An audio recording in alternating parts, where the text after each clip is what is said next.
श्री स्वामी समर्थ. नमस्कार मंडळी. चंद्रग्रहण ही खगोलशास्त्रीय घटना असली तरी ज्योतिषशास्त्रात सुद्धा त्याला अनन्यसाधारण असे महत्त्व आहे. त्याचे चांगले वाईट परिणाम हे माणसावर होतात हे सांगितलं गेलेलं आहे. म्हणूनच आपल्याकडे पूर्वीपासून ग्रहण हे पाळलं जातं. हिंदू धर्मानुसार सूर्यग्रहण आणि चंद्रग्रहणाला अशुभ मानलं जातं.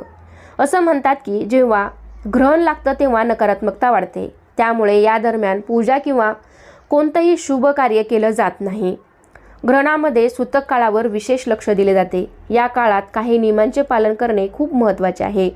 म्हणून या वर्षातील दुसरे चंद्रग्रहण कधी आहे, हे भारतात दिसणार आहे का, तसेच गर्भवती महिलांनी हे ग्रहण पाळावे का, त्याचा सूतक काळ, वेद काळ, अशा बऱ्याच प्रश्नांची उत्तरे तुम्हाला मी या व्हिडिओमध्ये देणार आहे.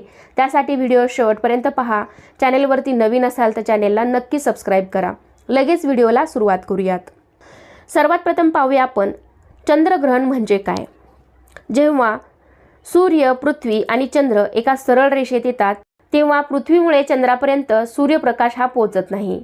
सोप्या शब्दात सांगायचं झाल्यास पृथ्वीची सावली चंद्रावर पडते. अशा परिस्थितीत आपल्याला चंद्रग्रहण दिसते. ग्रहणादरम्यान चंद्र कधी एकदम काळा दिसतो तर कधी तांबूस दिसतो. 2026 मधील दुसरे आणि शेवटचे चंद्रग्रहण हे 28 ऑगस्ट 2026 रोजी होणार आहे. हे एक खंडग्रास म्हणजेच अंशिक चंद्रग्रहण असेल, ज्यामध्ये चंद्राचा जवळपास 96% भाग हा पृथ्वीच्या सावलीत जाईल व तो तांबूस म्हणजेच ब्लड मूनसारखा दिसेल. भारतीय वेळेनुसार हे ग्रहण कधी दिसणार आहे तर हे ग्रहण 28 ऑगस्ट रोजी सकाळी 8:06 सुरू होईल. या ग्रहणाचा मध्यबिंदू सकाळी 9:43 असेल आणि या ग्रहणाची समाप्ती ही 28 ऑगस्ट रोजी सकाळी 11:22 असणार आहे. तर सर्वात महत्त्वाची गोष्ट म्हणजे बघा, हे चंद्रग्रहण भारतामध्ये दिसणार नाही. भारतामध्ये हे ग्रहण दिसणार नसल्यामुळे त्याचा कोणताही धार्मिक सूतक काळ किंवा नियम पाळण्याचे बंधन असणार नाही. पूजा आणि इतर शुभकार्य तुम्ही नेहमीप्रमाणे या दिवशी करू शकता. हे ग्रहण कुंभ रास आणि शतभिषा नक्षत्रात घडत आहे. पहा, भारतामध्ये हे ग्रहण दृश्यमान म्हणजे दिसत नसले तरी ज्योतिषीय गणनेनुसार याचा काही राशींवर प्रभाव हा नक्कीच पडतो. त्यातील राशी आहेत कर्क, सिंह, वृश्चिक आणि मीन. या राशींना मानसिक किंवा आर्थिक बाबतीत संमिश्र प्रभाव हा पडू शकतो असे मानले जात आहे. हे चंद्रग्रहण भारतात दिसत नसले तरी जगातील अनेक भागातून हे स्पष्टपणे पाहिले जाऊ शकते. तर हे ग्रहण कुठे कुठे दिसणार आहे तर जगभरातून हे ग्रहण प्रामुख्याने उत्तर अमेरिका, दक्षिण अमेरिका आणि पॅसिफिक महासागर क्षेत्रामध्ये हे ग्रहण पूर्णपणे दिसणार आहे. युरोप, आफ्रिका आणि पूर्व आशियातील काही भागामध्ये चंद्र मावळताना किंवा उगवताना हे ग्रहण अंशिक स्वरूपात दिसेल. विशेषतः अमेरिकेमध्ये 96% ब्लड मून पाहायला मिळणार आहे. सर्वात महत्त्वाची गोष्ट म्हणजे हे चंद्रग्रहण भारतात दिसणार नाही, ज्यामुळे सूतकाळ देखील वैध राहणार नाही. म्हणजे सूतकाळ आपल्याला पाळायचे नाही किंवा नियम पाळायचे नाहीत का, विशेषतः गर्भवती महिलांनी हे ग्रहण पाळायचे की नाही हे सविस्तर पाहूया. हा दिवस श्रावण पौर्णिमेचा म्हणजेच रक्षाबंधनाचा आहे. भारतात हे ग्रहण दिसत नसल्यामुळे धार्मिक नियमानुसार भारतात सूतक काळ पाळण्याची गरज नाही. त्यामुळे राखी बांधणे, नारळी पौर्णिमा साजरी करणे किंवा इतर सर्व धार्मिक विधी नेहमीप्रमाणे कोणत्याही बंधनाशिवाय तुम्ही करू शकता.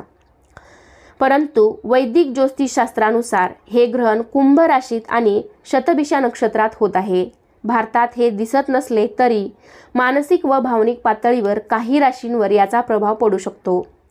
जरी सूतक पाळायचे नसले तरी ग्रहणाच्या काळात वातावरणातील ऊर्जा बदलत असते. त्यामुळे ज्योतिषीय उपायांना महत्त्व दिले जाते.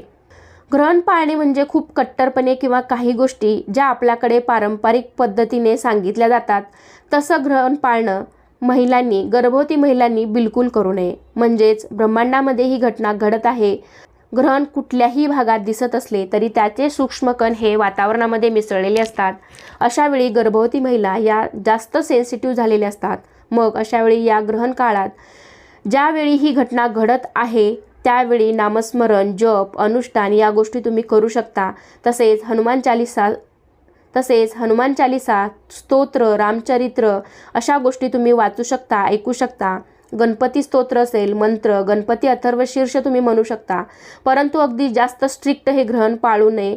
विशेषतः गर्भवती महिलांनी जेवण न करणे, पाणी न पिणे या सर्व गोष्टी गर्भवती महिलांनी टाळाव्या.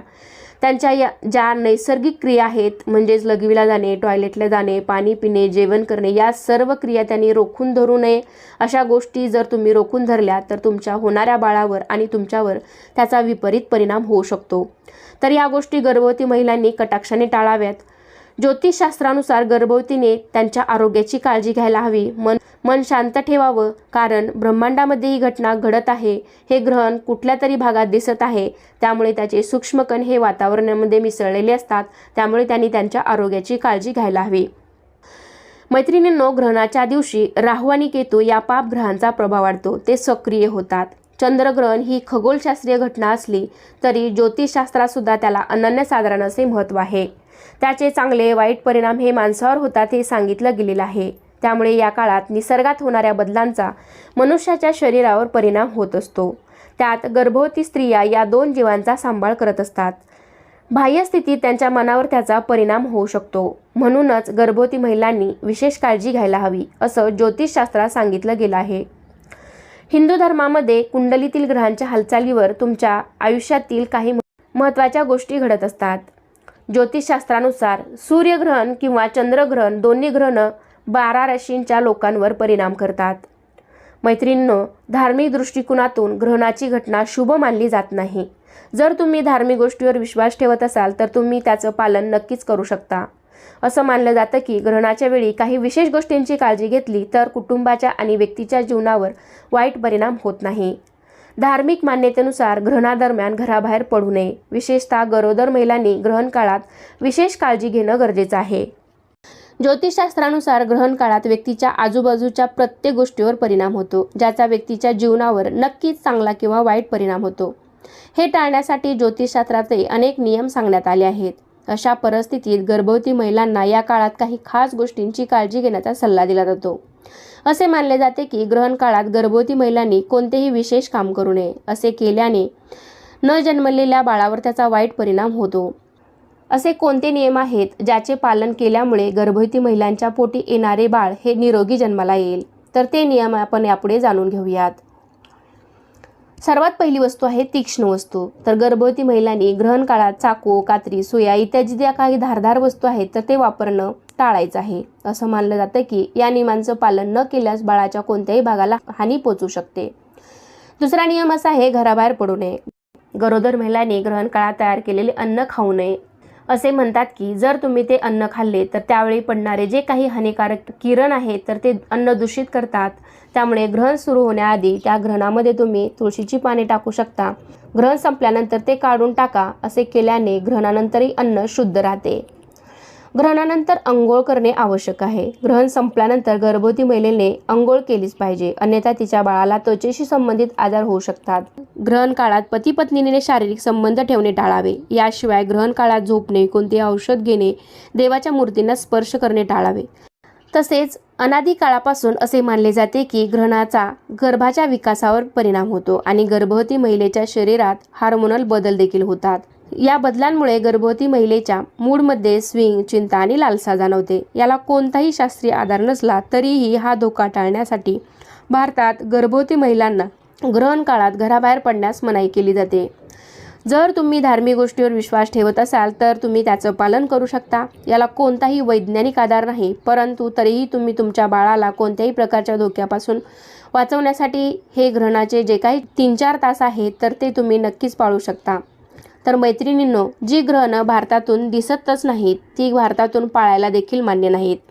म्हणजेच काय तर धार्मिकदृष्ट्या ज्योतिषशास्त्राप्रमाणे देखील या ग्रहणाचं महत्त्व नाही. या ग्रहणाचा सूतक काळ देखील किंवा वेद काळ असेल ते पाळण्याची गरज नाही. म्हणून गर्भवती किंवा इतर कोणीही घाबरून जाण्याची गरज नाही, कारण ग्रहण ही एक खगोलशास्त्रीय घटना आहे आणि ग्रहणामुळे तुमच्या बाळावर तुमच्यावर काही विपरीत परिणाम होईल असं बिलकुल नाही आहे. फक्त मोठ्याचं ऐकण्याचं आपल्याला समाधान मिळावं. पूर्वापारपासून या सगळ्या चालीरीती आपल्याकडे चालत आलेल्या आहेत आणि ग्रहण काळात असं म्हटलं जातं की धार्मिक कार्य केलं तर त्याचं पुण्यफळ हे जास्त मिळतं, अधिक पटीने मिळतं. त्यामुळे ग्रहण काळात तुम्ही जप, मंत्र, अनुष्ठान या गोष्टी करणं, हनुमान चालिसा, दुर्गा सप्तशती पाठ, गणपती अथर्वशीर्ष या सगळ्या गोष्टी तुम्ही करणं महत्त्वाच्या आहेत. यामुळे तुम्हाला मनाची शांती देखील मिळेल आणि मनात थोडीशी जी काही भीती असेल तर ती देखील दूर होईल. तुम्ही गर्भवती असाल तर कुठल्याही ग्रहण अतिशय स्ट्रिक्ट पाळणं गरजेचं नाही. हे ग्रहण पाळावे की नाही ही प्रत्येकाची वैयक्तिक बाब आहे. तरीसुद्धा आपल्या भारतीय संस्कृतीत कोणतेही ग्रहण असले तरी ते पाळले जाते. मोठ्यांनी आपल्यावर तसे संस्कार केले आहेत म्हणून फक्त मोठ्याचं ऐकल्याचं आपल्याला समाधान मिळावं, कुठलीही शंका कुशंका मनात राहू नये यासाठी ग्रहण कालावधीमध्ये तुम्ही धार्मिक पठण, हनुमान चालिसा वगैरे, गणपती अथर्वशीर्ष अशा गोष्टी म्हणू शकता, वाचू शकता, ऐकू शकता. आजचा हा व्हिडिओ इथे संपतोय. आशा करते की आजचा हा व्हिडिओ तुम्हाला आवडला असेल. अजूनही काही तुमच्या शंका असतील तर कमेंट बॉक्समध्ये मला तुम्ही नक्की विचारू शकता. चला तर मग पुन्हा भेटूया अशाच एका छानशा आणि माहितीपूर्ण व्हिडिओमध्ये. तोपर्यंत सर्वांना श्री स्वामी समर्थ.